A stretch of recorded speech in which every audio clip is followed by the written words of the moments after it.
Selamat sore, selamat ketemu dengan saya Arif Setianto dari Universitas Amikom Yogyakarta. Kali ini kita akan bicara tentang artificial intelligence. Kita akan membahas machine learning sore hari ini.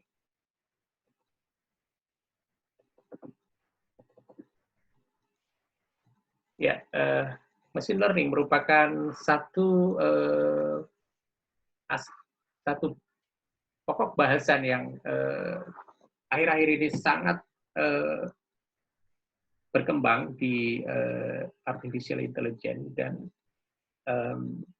menyelesaikan cukup banyak persoalan. Sampai-sampai ketika orang berbicara artificial intelligence, asosiasinya hampir pasti itu adalah machine learning. Padahal masih ada beberapa aspek, beberapa pokok bahasan di artificial intelligence yang itu masuk ke dalam searching dan ke dalam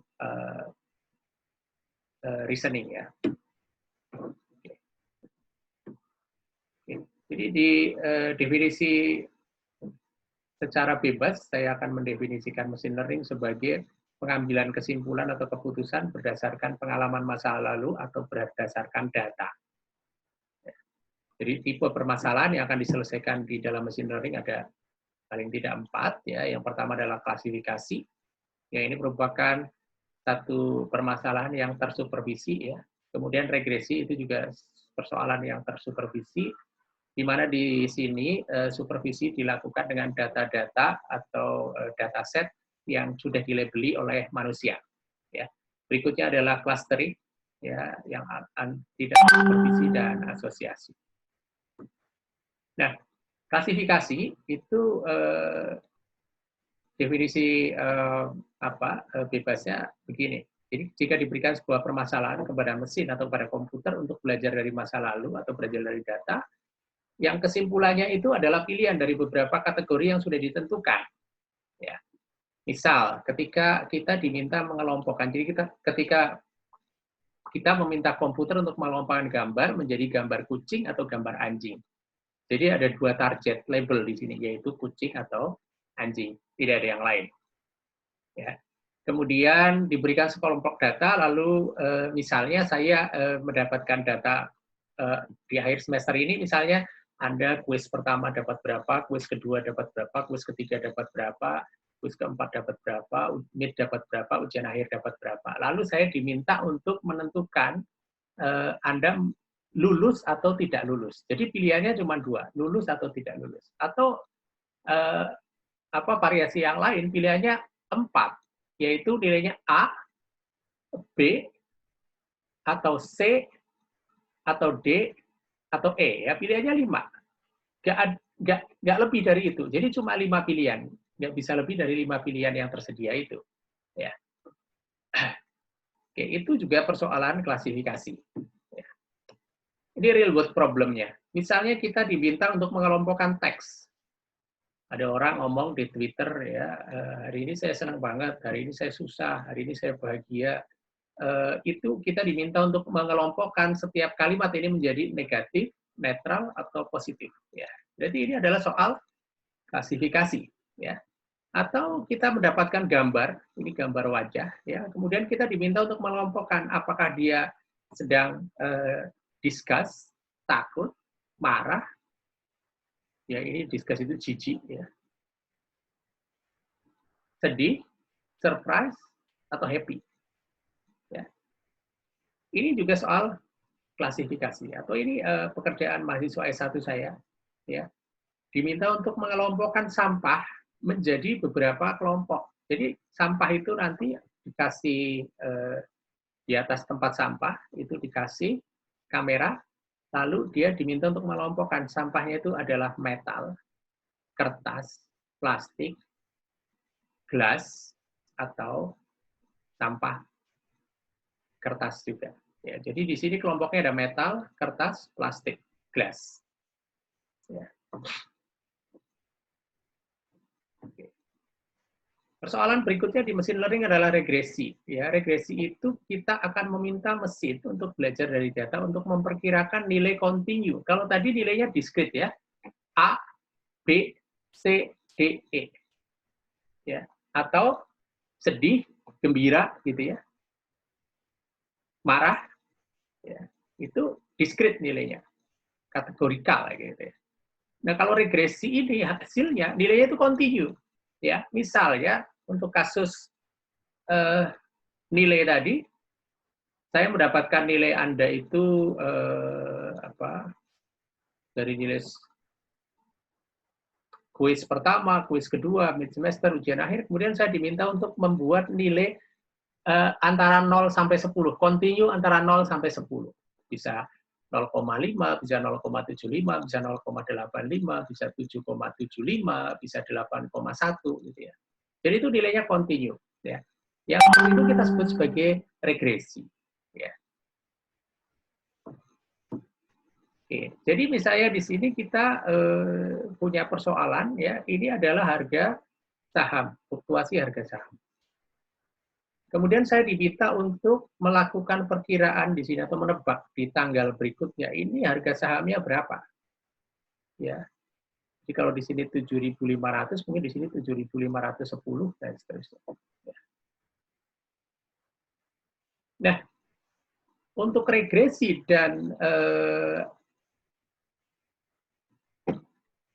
klasifikasi ini, mereka bisa jalan hanya dan hanya jika contoh data yang sudah ada itu diberi label. Jadi kalau kita lihat, kita kembali ke atas, ini adalah contoh data atau data set ya.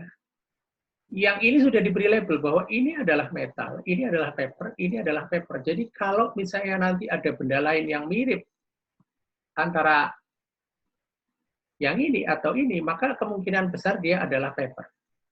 Ini adalah gelas, ini adalah gelas. Ya.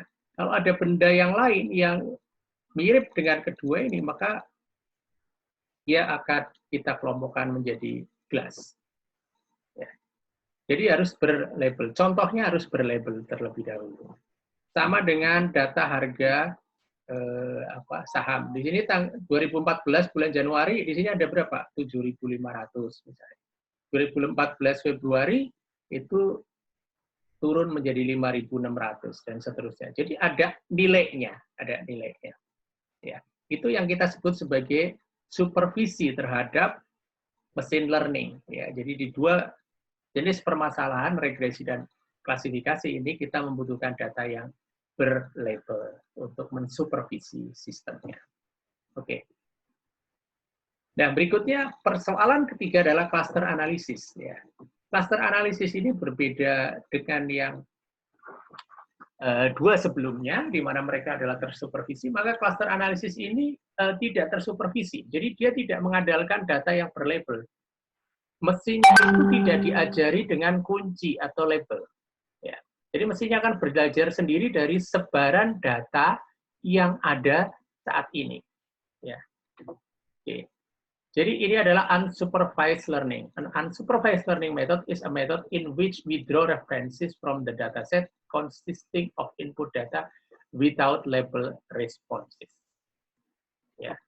Clustering pada dasarnya adalah task atau pekerjaan untuk membagi populasi atau data points menjadi beberapa groups ya.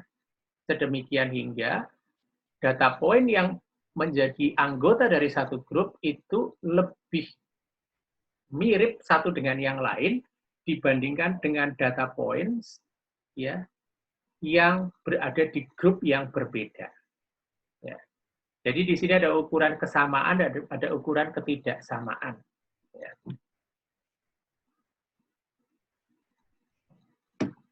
Oke, ini adalah contohnya. Jadi ini, kalau ini adalah data point yang ini saya plot ke dalam sumbu X dan sumbu Y, kemudian ini titik-titik datanya, maka clustering ini akan menandai mereka menjadi 3 cluster. Kalau datanya saya plot ternyata misalnya di sini ada satu kelompok data yang lain, maka ini akan menjadi 4 cluster. Jadi di dalam clustering ini jumlah grupnya itu tidak bisa ditentukan di awal sebelum prosesnya dimulai. Kita baru tahu jumlah grupnya menjadi berapa setelah proses clustering itu dikerjakan. Oke, contoh algoritmanya ya ada beberapa yang pertama berdasarkan density ya di scan, ada yang secara hierarki. Jadi nanti secara hierarki itu misalnya semuanya dikumpulkan jadi satu, kemudian dipotong-potong. dipotong-potong menjadi lebih kecil, itu namanya divisi. Atau kalau misalnya kasusnya image, misalnya image ini saya anggap menjadi satuan terkecil, yaitu dia adalah pixel-pixel. Lalu apa yang dilakukan kalau image itu ternyata ini yang ini ya, kalau Anda lihat di sini, ini gambarnya warnanya adalah kuning ya, kuning gading ya. Kuning gading ini pasti awalnya sendiri-sendiri, tapi karena dia itu berdampingan dan mirip digabung jadi satu. Berdampingan dan mirip gabung jadi satu. Tapi ini ada kuning gading di sini, sebelahnya biru, ya. Jadi jaraknya jauh atau dissimilarity-nya besar, maka dia nggak jadi digabung. Ya, ini adalah teknik yang namanya aglomeratif. Ya. Kemudian partitioning method, ya. Ini ada K-means, ada Clarence. Ya, K-means itu dia akan menentukan K-nya dulu, ya. Ada berapa K, ya. Misalnya saya tebak ini menjadi 5K, kemudian kita taruh di mana posisi masing-masing K, lalu kita lihat di sekitarnya, kalau sepakat, mirip, nggak ada perbedaan yang terlalu jauh, dia masuk dalam satu kelompok. Itu. Dan seterusnya dia grid based. Ya. Jadi ini contoh-contoh algoritma. Yang berikutnya adalah persoalan ketiga yang juga unsupervised, yaitu analisis asosiasi. Yaitu analisis yang digunakan untuk mencari relasi menarik atau istimewa yang tersembunyi dalam himpunan data besar. Relasi tersebut direpresentasikan dalam aturan asosiasi. Kita bisa lihat contoh data di samping, misalnya ini adalah items ya. Ini kejadian pertama, item yang dibeli adalah bread dan milk. Kejadian kedua, bread, diaper, beer, eggs. Kejadian ketiga, milk, diaper, dan seterusnya. Ya, ini adalah kejadian-kejadian atau items. Nah, lalu di sini ada item set. Item set itu apa? Item set itu adalah satu himpunan, satu set, ya, yang lebih dari satu item. Ya, tadi misalnya ada bread sama milk. Ya. Jadi item set itu satu set, satu himpunan. Ya. Nah, berikutnya ada support. Support itu adalah frekuensi terjadinya item set. Ya. Jadi kalau kita lihat di sini bread milk sekali, ya, satu, ada nggak lagi? Bread milk kedua, ketiga. Jadi bread milk ini muncul 3 kali. Ya. Jadi frekuensinya 3, supportnya 3. Nah, ada item set yang sering muncul dan ada item set yang tidak sering muncul. Yang sering muncul kita sebut sebagai frequent item set. Untuk menentukan dia frequent atau tidak, nanti dibuatlah sebuah threshold. Misalnya minimal dianggap frequent, dianggap sering itu kalau munculnya minimal 3 kali. Maka semua yang di atas 3 kali atau sama dengan 3 kali kita sebut sebagai frequent item set. Nah, association rule adalah aturan yang bisa kita temukan dari data yang ada jika kita bisa melihat ada keterkaitan antara item set tertentu dengan item set yang lain. Ya. X maka Y misalnya. Jadi kalau misalnya di sini ada item set bread milk gitu ya, bread milk. Kemudian ada item set lain diaper misalnya, ya. Maka bread milk maka diaper ini bisa terjadi berapa kali ini? 1, 2. Ya.